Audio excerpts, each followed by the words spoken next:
Friends, आज हम बात कर रहे हैं फ्यूचर ग्रुप की। फ्यूचर ग्रुप के मामले में रोज नई नई अपडेट निकल कर आ रही है। अभी भी एक जबरदस्त अपडेट निकल कर आई है जो फ्यूचर ग्रुप के लिए फायदेमंद है, उसके लिए अच्छी है।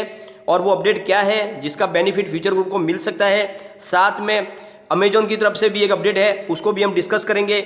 साथ में अब ये आगे क्या मामला कहाँ तक बढ़ चुका है और ये मामला कहाँ पे जाकर रुकेगा और इस डील का क्या होगा और इसका क्या भविष्य बनेगा, वो सारी जानकारी आपको इस वीडियो के द्वारा हम बताने की कोशिश करेंगे। तो आप पूरा वीडियो देखिए। अगर आप पहली बार मेरे चैनल पर आए तो चैनल को एक बार सब्सक्राइब कर दीजिए। वीडियो पसंद आए तो लाइक जरूर कीजिए। चलो फ्रेंड्स, वीडियो स्टार्ट करते हैं। मैं हूँ आपका दोस्त एसबी दवे और मेरे चैनल ऑनलाइन कमाई में आपका बहुत बहुत स्वागत है।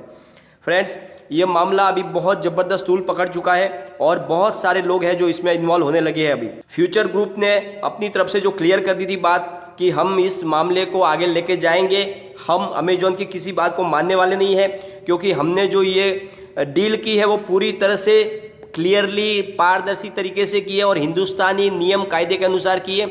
इसलिए हम इस डील को पूरी तरह से आगे लेकर चलेंगे और इस डील को समय पे ही फाइनल करेंगे और कोई इसमें रुकावट पैदा नहीं कर सकता है।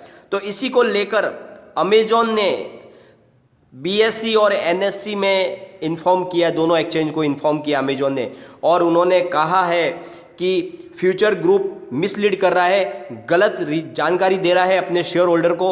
उन्होंने जो बोला है कि ये डील पूरी तरह से सही है, ये बात गलत है, क्योंकि इस डील के द्वारा हमारे बीच में जो डील हुई थी, हमारा जो करार हुआ था, हमने फ्यूचर कूपन्स में 49% की स्टैक ली थी और उसके माध्यम से हमें 5% की हिस्सेदारी फ्यूचर रिटेल में मिली थी। उस वजह से हम फ्यूचर रिटेल में पार्टनर है और हमारी बिगर परमिशन के ये डील की गई है, जिसको हम किसी भी तरह से मान्य नहीं करते हैं, इसको हम रिजेक्ट करते हैं। और हमारी फेवर में सिंगापुर आर्बिट्रेशन सेंटर ने फैसला भी सुनाया है और 3 महीने के लिए इसको रोक लगा दिया है। इसके बावजूद भी फ्यूचर ग्रुप ये कह रहा है कि हम इस डील को रोकेंगे नहीं और इसको आगे लेकर चलेंगे, और वो अपने शेयर होल्डर को भ्रमित कर रहा है। उन्हें कह रहा है कि ये डील पूरी तरह से पारदर्शी है और इसे क्लियर की जाएगी और ये डील एकदम फाइनल होकर रहेगी। तो ये बात गलत है और आप इसके आगे इसमें तुरंत कार्रवाई करें। और इसीलिए इस तरह से उन्होंने दोनों बोर्ड से आगाह किया है, दोनों बोर्ड को, कि आप सिर्फ फ्यूचर ग्रुप की तरफ न देखें बल्कि अपने जो शेयर होल्डर है उनके हितों की रक्षा करते हुए इसके ऊपर कार्रवाई करें। तो इस तरह से अमेजॉन ने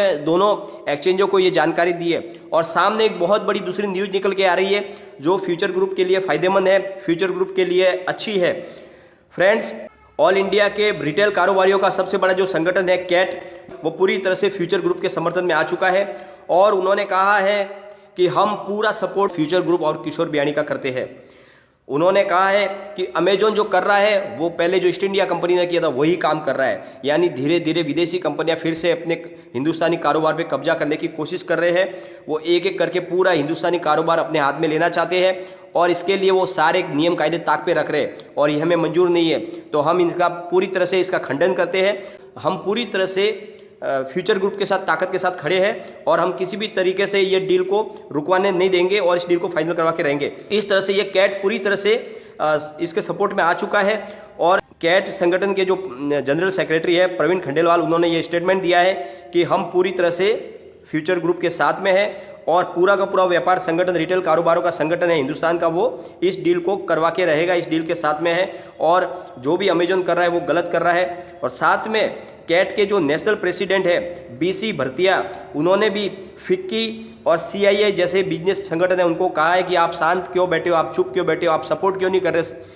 उन्होंने कहा है आपकी चुप्पी घातक है और आपको बोलना चाहिए, इस मामले में आपको सामने आना चाहिए और फ्यूचर ग्रुप का और रिलायंस के इस डील का समर्थन आपको करना चाहिए। तो इस तरह से उन्होंने सख्त लहजे में इन संगठनों से कहा है कि आप एक हिंदुस्तानी कंपनी का आप सपोर्ट नहीं कर रहे, ये आने वाले समय के लिए अच्छी बात नहीं है और इस तरह से विदेशी कंपनियां एक एक करके हमारे हिंदुस्तान के ऊपर फिर से कब्जा कर लेगी और इसके लिए आपको जागने की जरूरत है। साथ में उन्होंने किशोर बियाणी से भी आग्रह किया है कि वो जल्द से जल्द अपने डिस्ट्रीब्यूटर और सप्लायर का पैसा चुका दे, उनकी परेशानियां कम हो सके किशोर बियाणी की।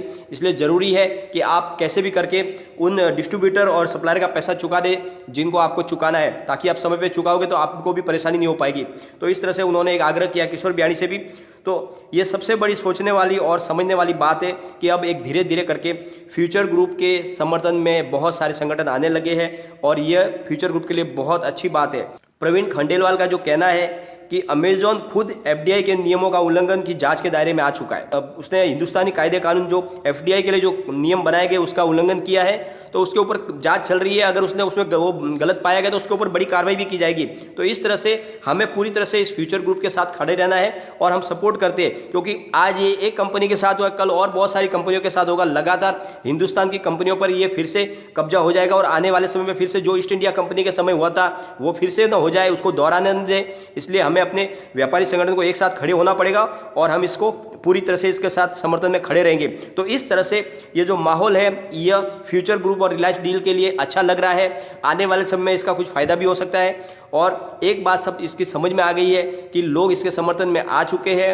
इस तरह से अगर हिंदुस्तान के संगठन इसके साथ में आएंगे तो यह फ्यूचर ग्रुप की डील के लिए बहुत अच्छा रहेगा। अभी हमारी अपेक्षा इनसे है, फिक्की और सीआईए से भी, कि वो भी आके इनका सपोर्ट करें, क्योंकि एक हिंदुस्तानी कंपनी खरीदना चाहती है और बीच में एक विदेशी कंपनी अड़ंगे लगा रही है। ये बात सही नहीं है। उन्होंने भले इसमें 5% की हिस्सेदारी ली हुई है तो उनका पैसा दे दिया जाए। वो पैसा वैसे भी देने वाले, वो अपना पैसा लेके बाहर निकले। आप 5% के लिए इतनी बड़ी डील नहीं रुकवा सकते। और सबसे बड़ी बात, आपकी जिद, ये अमेजॉन की एक जिद एक बड़ी कंपनी को दिवालियापंती के कगार पर लेके आ रही है। इतने लोगों का जो रोजगार है वो सब एक झटके में छिनवा के और कंपनी को दिवालिया बनाने की कोशिश की जा रही है। ये किसी को भी मंजूर कैसे हो सकता है? ये गलत है और इसके लिए सबको एक साथ आना होगा। तो इस तरह से ये संगठन साथ में आया है, ये फ्यूचर ग्रुप के लिए अच्छी बात है। तो फ्रेंड्स, आने वाले समय में फ्यूचर ग्रुप के साथ अच्छा होने की संभावना दिख रही है। तो इसी तरह से जो न्यूज नई निकल के आएगी उसको आपके साथ शेयर जरूर करूंगा। लेकिन फ्रेंड्स, कोई भी इन्वेस्टमेंट करने से पहले अपने फाइनेंशियल एडवाइजर से एक बार एडवाइस ले ले या अपना खुद का रिसर्च करें, क्योंकि मैंने वीडियो आपके एजुकेशनल पर्पज के लिए ही बनाया। वीडियो पसंद आए तो लाइक शेयर जरूर कीजिए और चैनल को सब्सक्राइब कर दीजिए। Thank you friends.